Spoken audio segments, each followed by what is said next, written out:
بسم اللہ الرحمن الرحیم۔ السلام علیکم دوستو۔ حضرت علی رضی اللہ عنہ فرماتے ہیں، نبی کریم صلی اللہ علیہ وآلہ وسلم ایک مرتبہ منبر پر تشریف لے گئے۔ پہلے اللہ کی حمد و ثنا بیان کی، اس کے بعد فرمایا، ایک رجسٹر ایسا ہے جس میں اللہ تعالیٰ نے جنت والوں کے نام و نسب سب تفصیل سے لکھے ہوئے ہیں، اور آخر میں ان سب کی مجموعی تعداد لکھی ہوئی ہے۔ اب قیامت تک ان میں کوئی کمی بیشی نہیں ہوگی۔ پھر فرمایا، ایک رجسٹر اور ہے جس میں اللہ تعالیٰ نے دوزخ والوں کے نام اور نسب سب تفصیل سے لکھے ہوئے ہیں، اور آخر میں ان سب کی مجموعی تعداد لکھی ہوئی ہے۔ اب قیامت تک ان میں کوئی کمی بیشی نہیں ہوگی۔ جنت میں جانے والا زندگی بھر کیسے بھی عمل کرتا رہے، لیکن اس کا خاتمہ جنت والوں کے عمل پر ہوگا، اور دوزخ میں جانے والا زندگی بھر کیسے ہی عمل کرتا رہے، لیکن اس کا خاتمہ دوزخ والوں کے عمل پر ہوگا۔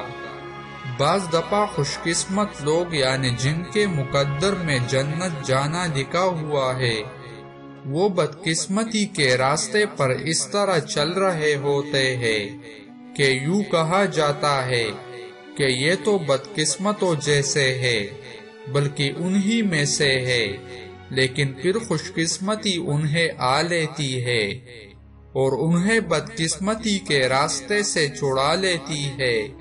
اور کبھی بدقسمت لوگ یعنی جن کے مقدر میں دوزخ میں جانا لکھا ہوا ہے، وہ خوش قسمتی کے راستے پر اس طرح چل رہے ہوتے ہیں کہ یوں کہا جاتا ہے کہ یہ تو بالکل خوش قسمتوں جیسے ہے، بلکہ انہی میں سے ہے، لیکن پھر بدقسمتی انہیں پکڑ لیتی ہے اور خوش قسمتی کے راستے سے انہیں نکال کر بدقسمتی کے راستے پر لے جاتی ہے۔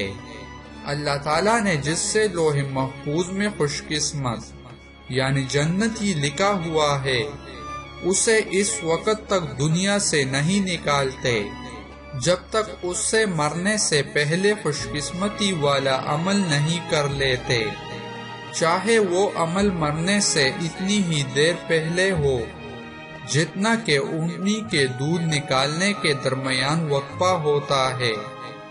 اور اللہ تعالیٰ نے جس سے لوح محفوظ میں بدقسمت یعنی دوزخ ہی لکھا ہوا ہے، اسے اس وقت تک دنیا سے نہیں نکالتے جب تک اس سے مرنے سے پہلے بدقسمتی والا عمل نہیں کرا لیتے، چاہے وہ عمل مرنے سے اتنی ہی دیر پہلے ہو جتنا کہ اونی کے دودھ نکالنے کے درمیان وقفہ ہوتا ہے۔ عمل کا دار و مدار آخری وقت کے عمل پر ہے۔ تو دوستو، یہ تھی تقدیر کے بارے میں نبی کریم صلی اللہ علیہ وآلہ وسلم کا بیان۔ آخر میں آپ سب سے گزارش ہے کہ مزید اسلامک بیانات اور واقعات سننے کے لیے ہمارے یوٹیوب چینل کو سبسکرائب کریں اور ویڈیو کو لائک اور شیئر کریں۔ جزاک اللہ۔